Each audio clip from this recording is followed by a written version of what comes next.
may click sounds sa engine bay. Normal lang ba ito?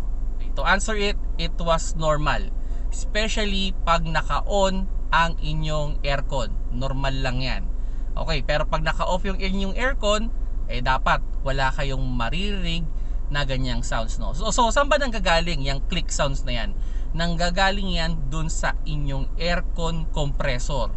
Okay, so nangyayari dyan, yung pulley at yung clutch, yung pulley ito yung dinadaanan ng belt at meron yung clutch. Ang nangyayari dyan ay nagdidikit sila. Okay, kaya yun ay naririnig ninyo na click sounds, no? Usually, yung iba niyan mga 5 to 10 seconds magdidikit at magdi-disengage. So ganun yung sistema niyan, ano? Nag-engage at disengage paulit-ulit yan. Okay.